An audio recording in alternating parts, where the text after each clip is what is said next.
Want to get started now? Olanike, your turn. Yeah, thanks, Catherine. So I'll just introduce myself again. I think if I have to, I may end up putting off my video because, of course, it's getting dark here and there's power outage, typical of our experience over here. So can everyone still hear me? And thank you to Poncho for the wonderful presentation. There was so much to learn and grasp. So my name is Olanike Olugboji. I'm the founder and program director of Women Initiative for Sustainable Environment. I'm actually a women's empowerment and environmental activist in Nigeria. I'll say I've been doing this work for upwards of 15 years. I grew up in Kaduna State, northwestern Nigeria, where I had course each time we had to travel and pass parts of Nigeria that is rural, where you see women carrying heavy pots of water on their heads, walking over long distances. That was my experience, seeing that as a child, but I grew up in the city where I didn't have to do all those things. And, those images would always play wild cards in my mind. Why this disparity? Why is someone out there, having to go through all these? And so in 2004, I actually have a background in urban and regional planning, first and second degree. So while also in school, for my first degree, I had course to kind of understudy, the use of environmental impact assessments. For some of us who have not heard that, is a tool, for understanding both the negative and positive impacts of development activities on human life and what have you, the environment. So in the process of carrying out my study, I came across a lot of respondents, who were living in high density areas where these industries are located in Kaduna. Sorry, that's my rooster. I don't know, it kept quiet all this while and now I'm on a call. So I found out that these industries were having a lot of impact, very negative impacts on the lives of this people in this community. And, they didn't even have the platform, to express their grievances or, channel their experiences to people. But of course, I was a student. I took my results and just went back to school and completed my thesis. And then in 2004, out of concern, I just felt, I think I should start doing something. So I started looking for organizations who were already doing something around supporting communities, helping them to speak out in my part of Kaduna, and I couldn't find any. So back then, I had to launch an organization that went by the name Environmental Management and Protection Network. And so I was trying to connect with donors, government agencies, to channel some of these findings to them. And so each time I found out that when we went to some of these communities, some of the actual environmental challenges we were looking at always took us back to the doorsteps of the women in the community. Because when you look at the issue of land rights, when you go to communities and, where patriarchy reigns, you find out that the women cannot own the land, yet they till the land day in, day out. They do all the farm work, but a lot of cultural, traditional practices does not give them room, to be able to own the land. And then when you look at the issue of water, it's the women who collect the water, yet they remain the thirstiest in the communities. when you look at the issue of access to cooking energy, it's the women who go around sourcing for firewood to cook. Yet, when conservation strategies are being, considered, the women's voices are missing. So in 2008, I started re-strategizing with my team. And then, so we formed the Women Initiative for Sustainable Environment, because we found out that the right roles and responsibilities of women in natural resource stewarding was just missing. And when you look at a place like Niger Delta in Nigeria, where there's so much devastation as a result of oil, you find out that women were mobilizing, but sometimes they gave up because a lot of them also are saddled with the responsibility of catering for their families and all that. So as an organization, we decided to develop a model that will support these women in ways that address issues of their economic empowerment, issues of their leadership, because a lot of them are kind of disenfranchised. They feel that, oh, we don't have access to decision making, and then they give up. So for that reason, we started mobilizing, working with women in communities, building their capacities. For example, the model we developed looks at agency, like supporting these women to take responsibility to create their own change, because when they are better informed and they really know what they want, it's easier to get them, to speak out or take action, against some of these injustices that they're experiencing in the community. And then we also look at economic empowerment, because as a result of poverty, when you're looking at climate change, drought, desertification, and all that, it's all resulting in, impoverishing communities. And so when these women are, lack the financial power, we found out that it was more difficult to engage them, to demand, for their rights, for their environmental rights. So we also look at leadership development in our model, because a lot of times these women are laid back. They feel they have nothing to offer. So, when we support them, to be able to get to that point where they know that they can actually create a change in their community, take responsibility, and stand up. That also has been working. And then we look at peer support, because we all must work together, with one voice. Every other woman should be concerned. So those are the 4 things that our model looks at. But we found out that over time, we've been restrained in the way we work, because of course we're working with limited resources. We actually started out self-funding. And then also you find that when you are doing things, sometimes and always have to go back to, and then there's also the issue of access to justice.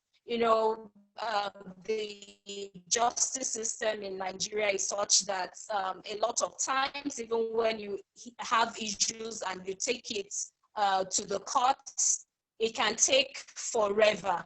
And then because also people are afraid of being victimized, people are afraid of being labeled a feminist, be a topic for another day, the issue of feminism. And it's, in that way, it's not helping us achieve what we need to achieve. But basically the goal of our organization, while we're realizing people, particularly women, even though right now we've realized that, we cannot work in isolation as women, we need the men too. So our interventions are very gender responsive. But basically, what we're doing, we're working to support access to and securing of natural resources, specifically for women and girls, and not just for the present, for the future. Because when the capacities of these women are built to the point where they can demand for justice, it's a right for me to have water, it's a right for me to own land, it's a right for me not to be exposed to a means of cooking that will jeopardize my health and things like that. We find out that the whole community stands to benefit, and I think that has really been working for us, and part of our strategies for getting these women, because of course no hungry woman would want to join you to do a direct action of campaigning. I know a lot of us, we know about the Bring Back Our Girls movement. Our organization was strongly a part of Bring Back Our Girls movement. I should have mentioned this in the area of challenge. That was when I was talking about political interference and victimization and all that. So at some point we had to pull out because we also realized that, the whole process had been kind of hijacked. And, the center was not holding. I think it's just a few people that, unlike when the movement started, it was really, really very massive. And, the moment there was the political interference, everything began to nosedive. So part of our strategy is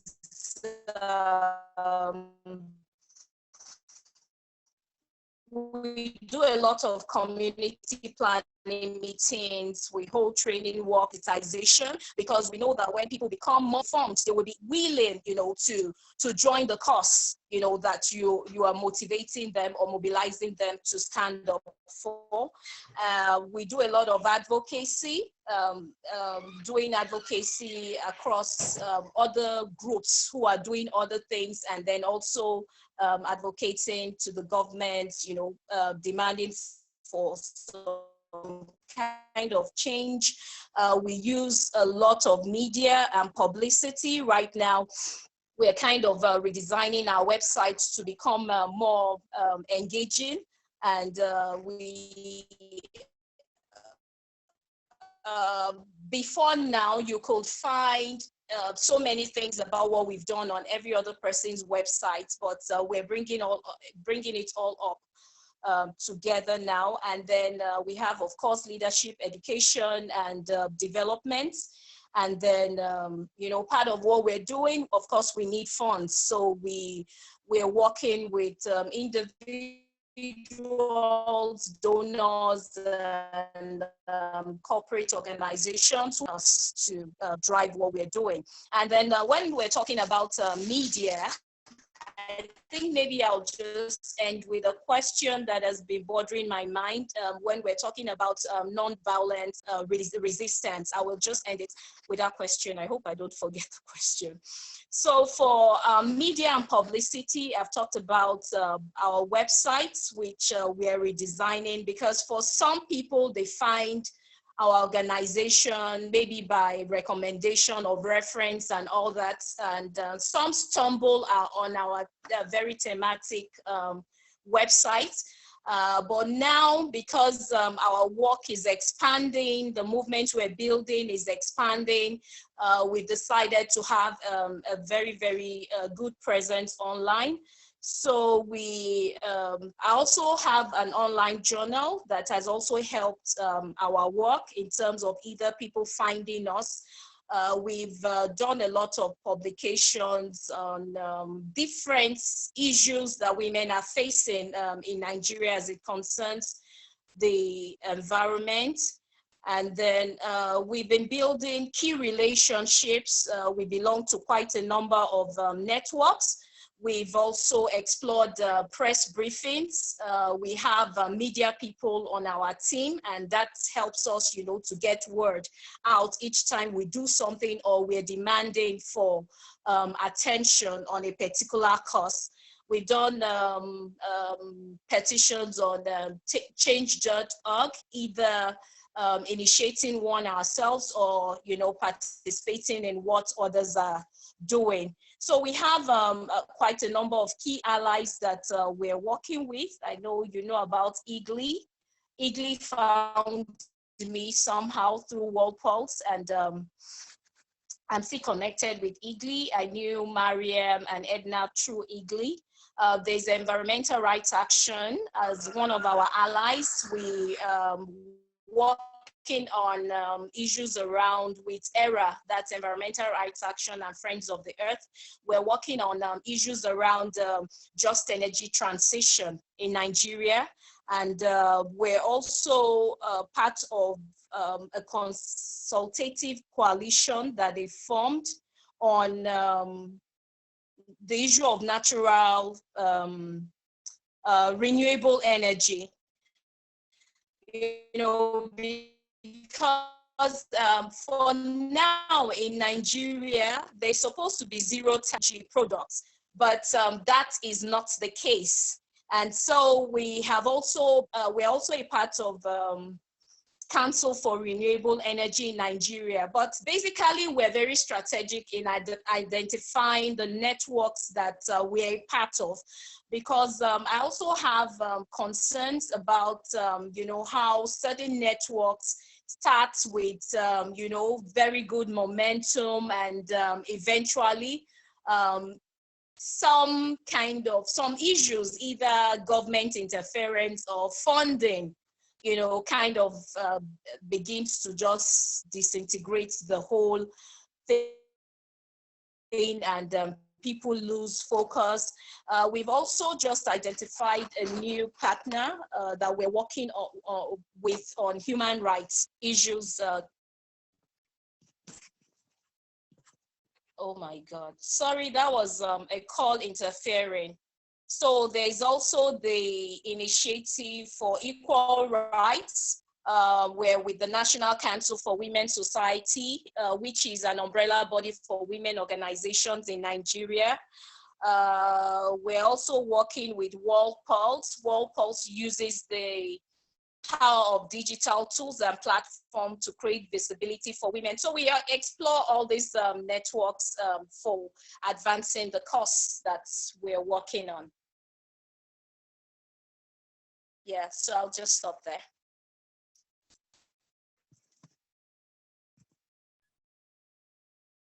I wanted to just say it was an amazing presentation, and so broad, and so many interesting interconnections and strategies and alliances and networking that you're doing. So really appreciate that. I think Yela, you might have a comment. And we've got Bergeline coming in. She's another person from Cameroon that works with Edna. So it'll be great to see her too. Go ahead, Yeah. Yela, you have something? Well, first of all, Olanike, you're such an inspiration. You always have been. I mean, just amazing. Yeah. And if I may ask, I do have one question. And you commented on that, you know, you started working with the women. You realized that these women, they first of all have to deal with their families. And only after, I mean, of course, this taking care of justice is number two. First of all, let me feed my kids and get some water out of the well. Could you give us just, you know, if you can dig a bit deeper into that, you know, that what you did, how did you transit from one to the other? I mean, you said then we went back to the drawing board, and I would like to know if you could maybe just tell one story so it'll be more obvious how you made it much more relevant for these women to participate in their own fight for justice, please. Okay, so I'll give an example of a water, sanitation, and hygiene intervention we did in a rural community in Kaduna State. So one of the things I forgot to mention is usually we do our best to create opportunities for these women, you know, to have the capacity to deal with certain issues themselves. So in 2008, I did a joint application with a women's leader in a community, and we had the opportunity to participate in the first African Women and Water Conference in Kenya.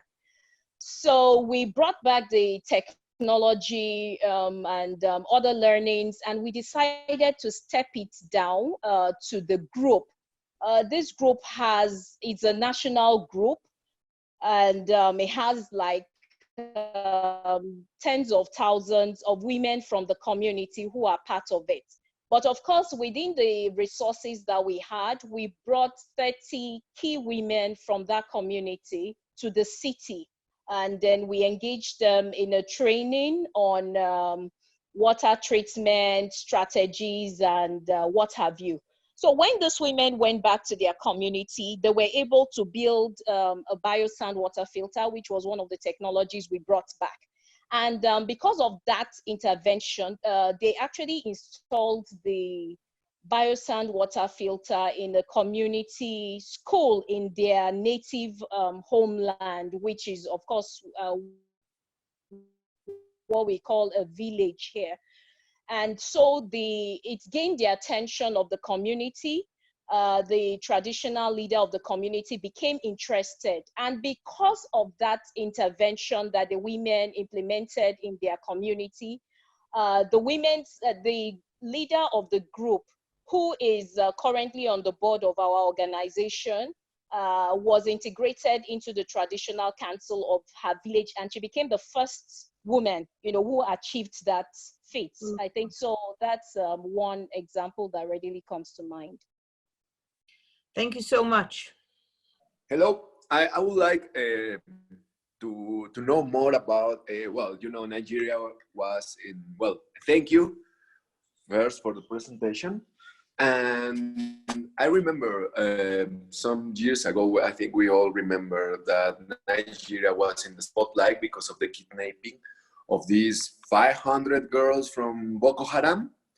So, and that was more like because of religious issues that they had, no? The Islam, the Christians. So how these religious differences work out in the sense of working with women? Because I think in Nigeria, you have to face this issue of having interreligiosity that actually are fighting each other. So how that works and how can you use culture, religion in the way to face gender violence and work with women empowerment? And if you have some connection with these communities of Boko Haram, well, not Boko Haram, I mean the communities where the girls were kidnapped.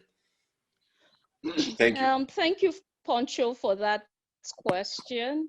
It's a much welcome question because around that time, aside from being a part of the Bring Back Our Girls movement, I actually wrote an article on my online journal, and it kind of brought some threats to me. Walpole's actually had to remove my name on the platform, and then I had to lie low and all that. And because of the interventions we are running in the part of Nigeria where I am, which is Nigeria, the part actually dominated is northeastern Nigeria, and we actually have a project in Gombe State in northeastern Nigeria, and we're expanding to other states there.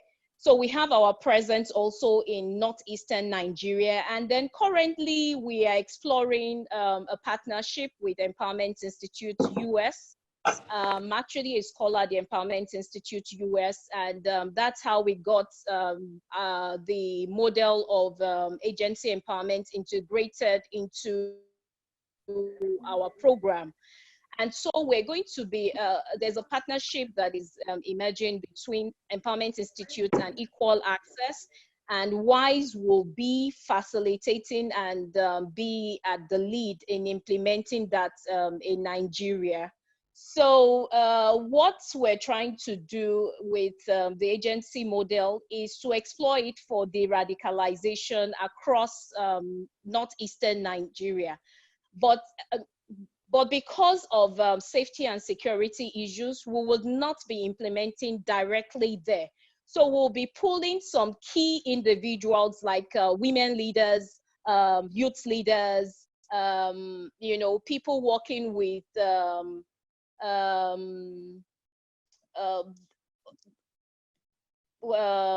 drug addicts, and we've kind of identified strategic partners that we'll be working with on that project to be able to ensure that you know, people are given this tool of agency to be able to identify the kind of life they would rather create, rather than somebody influencing them using religion. And we've been able to have run already 2 trial workshops where we brought some of the young people working with equal access in Nigeria, some from, mostly equal access has been working in northwestern Nigeria. And so some of these youth came and participated. And if you like, I can send you something that one of them posted on his status recently. He said something that he's gone through and understudied a lot of Islamic leaders, but no experience has touched him as the experience he had during the agency empowerment workshop I facilitated. In fact, that was kind of scary for me, because he actually mentioned my name and said something that he would have to be re-evangelized for him to believe what he used to believe in terms of the religion. So one of the ways this tool is working is because people are able to come to terms with discovering themselves, discovering their own truth, and creating a path for themselves, as against, you know, them being told what to do, their lives being directed. So we're staying hopeful that this strategy would actually help, because we've seen results even with the young people that we brought and who have had opportunity to participate. Of course, for me and my team members, security, safety and security matters to us, and we don't jeopardize that, but we explore ways that we are able to stay safe and still reach those that we need to reach. Okay, thank you. Thanks, Olanike. Wow, lots of challenges. Francis, you had a question or a comment? I think a comment, Olenko, I think, comrade, you're building a revolution, but you never understand, because you're clearly building numbers very strategically. And I like your component of the component of youth organizing women through initiative. I think that's the biggest strength when you're building women's struggle. And probably I'll put a comment in terms of there's one component that probably people who are organizing women empowerment need to work on, and probably you may think to do it since we are doing it back in Kenya with Catherine knows most of my colleagues are women in doing my struggle. Maybe it is all of them. Most of them are women. They usually call me the last one of the movement. So I'll say, as we have managed to separate the movement, and we are saying we know we have a political class and the grassroots angle. If you have to move clearly, I'll tell you at the grassroots level, probably in Kenya and most African country, my mother, my sister, people at the local level, they are not interested in the struggle for the political seats. It's mostly common, and probably I know in Nigeria it happens the same. So your component of putting and moving, focusing on the grassroots level initiative, I think it will be okay. So I'll need to add a voice or an idea in your struggle. There's this struggle you're pushing in Kenya, where in the cultural reforms and cultural changes, where women are talking about the tax struggle. And I'll give you an example. If you go to, in terms of tax struggle, women pay a lot compared to men. For example, all of us go to work, we get pay as we earn tax. But there's this tax that people never focus on, the tax that women contribute a lot in the government. For example, when women give birth, they contribute tax.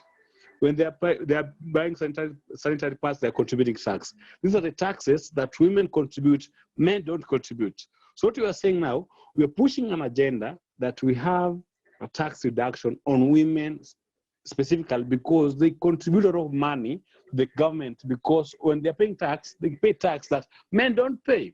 Sanitary pads, when they're visiting gynecologists, when they're doing giving birth, when they're buying food for their baby. So I think in terms of tax struggle, I think it's something that I've seen you've done many initiatives. This is something that I'll think if you can impose in Nigeria, or women start organizing on the tax issue. So if you can push for an agenda for women to organize, for them to be reduced taxes, I think that for me, it will recruit more women in the movement, which I think ultimately you'll get the idea of getting women together and having the struggle that can push for change. So that for me, it's an angle we should think through. Thank you.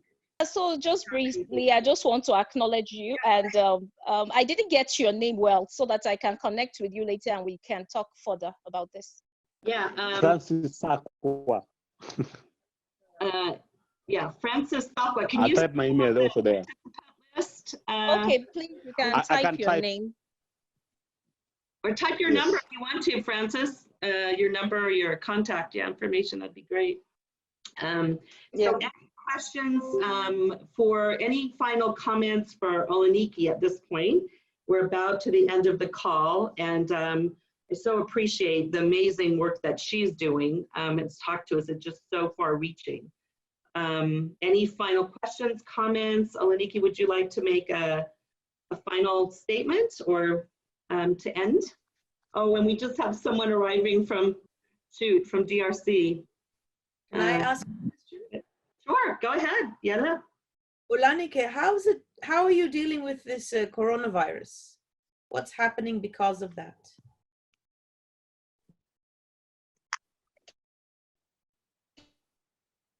Can you repeat your question? Yes, I asked what, hi. What is happening because of the coronavirus? What do you have to deal with, and how are you dealing with it? Yeah, on a personal note, and in terms of our organization, we closed office March 24th, and we needed to stay engaged, so we kind of created a work plan for each team member. Each team member actually designed their own work plans. I reviewed it, and then we've been working virtually. We created a WhatsApp group that keeps us going together, and good enough, WhatsApp now has like conference calls, so we're able to stay in touch that way. And then we have like a list of all the women that are benefiting from different interventions that we're running.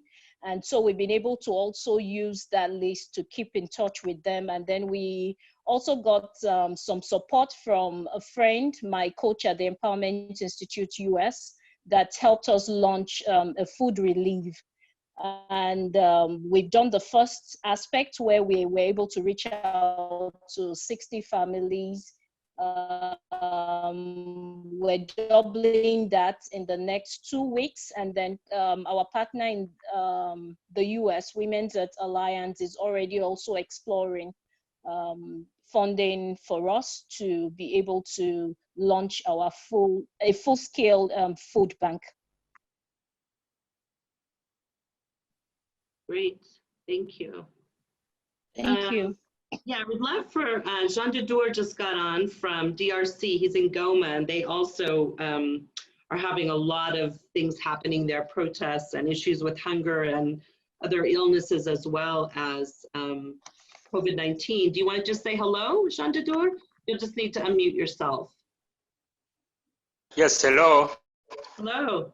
Yeah, I'm sorry, I just joined now the conversation, but I found it very interesting. And this is Jean de Dieu. I'm calling from Goma, and I'm an activist. And currently I'm trying to support an organization that is working on tracking hate speech, and also trying to track rumors, all the rumors around the COVID.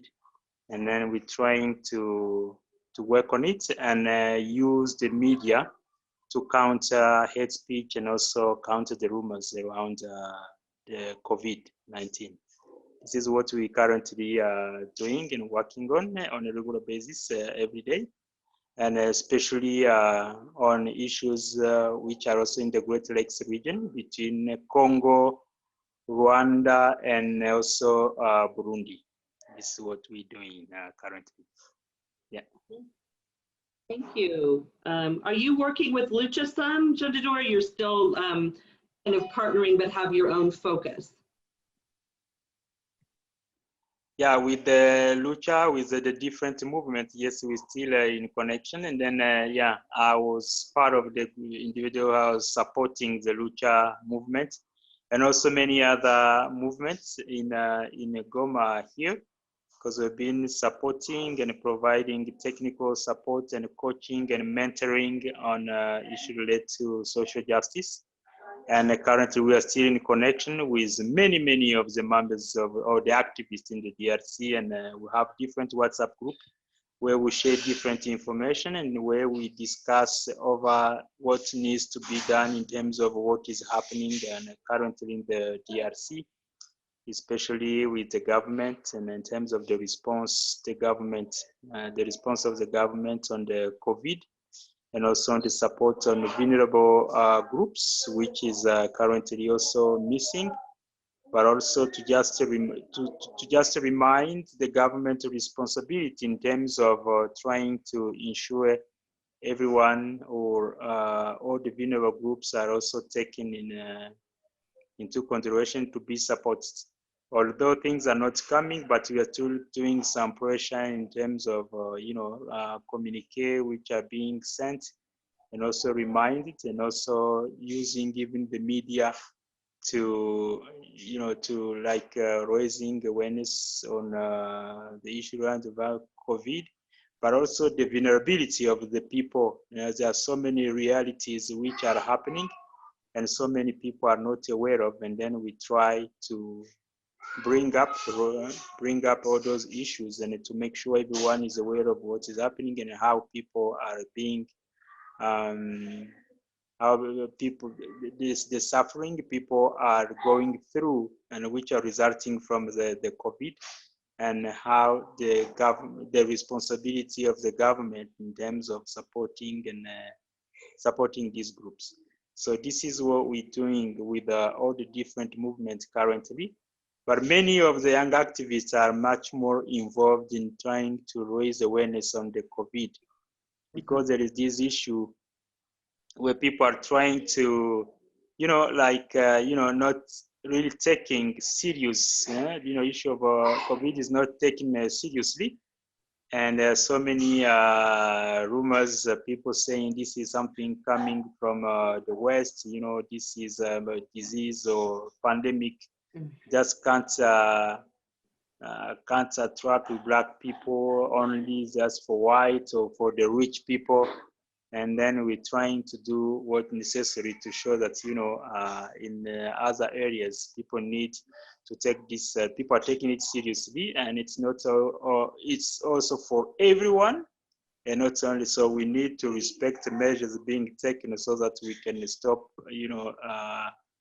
the contamination of the disease. So this is the things that so many activists are working on it to make sure that we all are involved in stopping the propagation of the virus. Yeah. Thank you. Thanks for the update. I've been following some on Al Jazeera. They've had some reports on it, and some from you all's texts and posts. And so thanks for that work. And hopefully we can hear from you, Jandador, in the future, and maybe do a presentation. We're having these meetings every Monday, starting 2 hours earlier than this, and having different people present. And so it'd be great. So I can be in touch with you to see if you'd like to do that at some point. Okay. Great. Okay, good. And now we have one final question from Bergeline for Olanike. What is the level of the Northern Nigerians women in the struggle for change in Nigeria, and what can be done to involve them more? And you mentioned you're starting to work with them, but it's very dangerous. So any other feedback?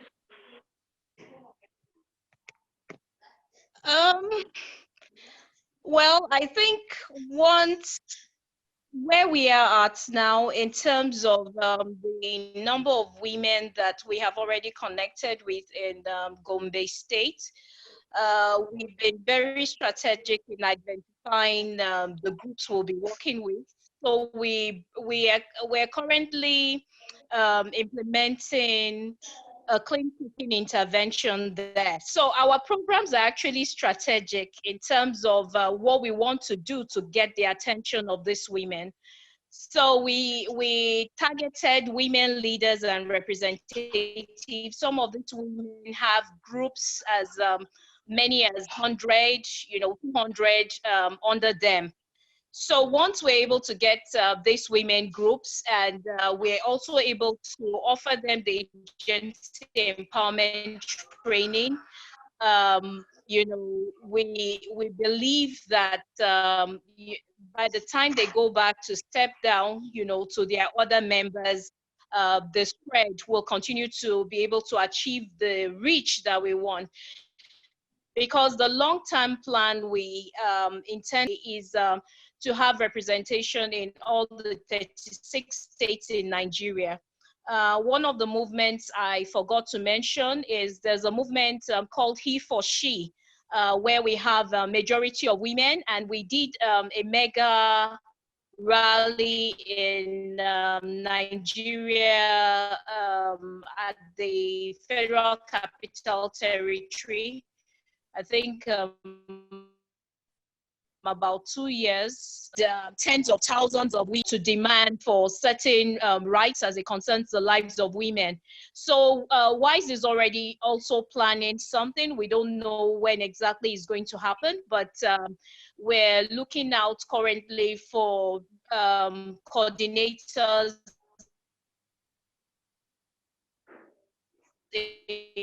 in each of the 36 states in Nigeria to identify with the cause. And then we also intend to, bring thousands of women together, to speak out on environmental issues, that affect their lives.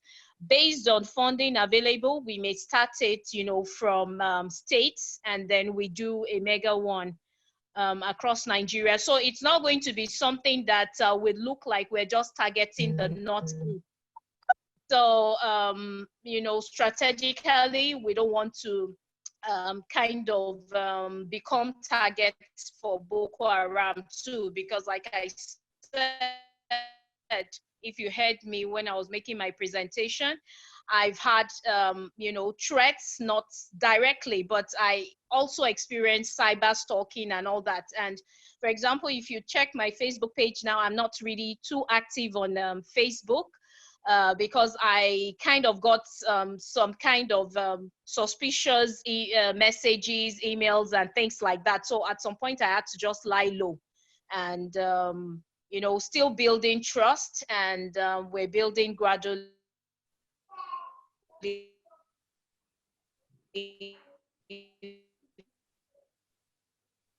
We're losing from the you. point where we are and also fund organization that we can leverage on the resources they're able to make available for us to attain the reach that we want. I hope I was able to answer your question. Okay, thank you. Just on that, I know we need to get going, but I just want to hop on. Are you in Benue State at all with the Makurdi area, or in Niger Delta, which you mentioned? Those are two areas that I worked with groups, and there's a lot of violence there going on in various ways. Are you in those two areas? Am I what? In Makurdi and Benue State, and or the Niger Delta area in the south. What's the question? Do you have your program there? Because you talked about wanting to spread out. Do you currently have a program in those two areas? Just curious. Yeah, we do, because environmental rights action is actually based in rivers. Yep. Yeah, across the Niger Delta, spread across the Niger Delta. So we're able to leverage on our connection with them. We've been able to identify certain key women who belong to their own, neck. But for Benue State, no. We already have someone in Taraba State. I have some good contacts there. I don't know whether strategically you want to even move there, but one of the people that's on this network, which is kind of interesting, the issues we they're definitely having. want to move there, because there are still issues, even in Kaduna State, where there was a recent attack in a community. Yes. There are lots of kidnappings, banditry, Yep.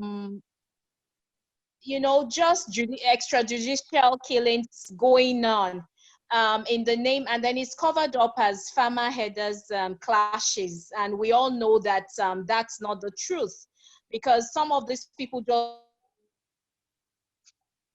just go to communities and then just wipe out whole families. Yep. And all that, and nobody's saying anything. We would like to identify women in such communities and also brainstorm with them to see how women can begin to get to the front lines of pushing forward solutions to some of these issues, because they remain the most vulnerable. They are the worst hit. There was a case in the community in Kaduna State where a woman who was breastfeeding her baby, her breast was chopped off, died, and there are lots of suffering, and all the women keep doing is just run away, just hide somewhere, renege and all that. So we don't want to see this, continue happening and all that. So these women need to be informed. We're not necessarily saying they should belong to our network, but we need to get the information out to them that they cannot continue to just stand alone. They need to belong to a group that is taking action. Great. Thank you. Thank you for that. So I think we're basically to the end of our call. We've gone over a little bit. As long as people are staying and engaged, and we're getting more kind of information since we're recording it, I think it's useful. Thanks everyone. Thanks Pancho for an amazing presentation and discussion. Olanike, thank you so much. Thank you everyone for great questions and staying till the end, and involvement, and letting us know what's happening with your own movements. And maybe we can just, Marita, any final words? And we can just unmute and say goodbye. Bye, and thank you for the invitation. It was my pleasure. Have a great evening. Thank you very much, everybody. That was great. Very good information. I learned a lot. I feel very privileged. Thank you, everyone.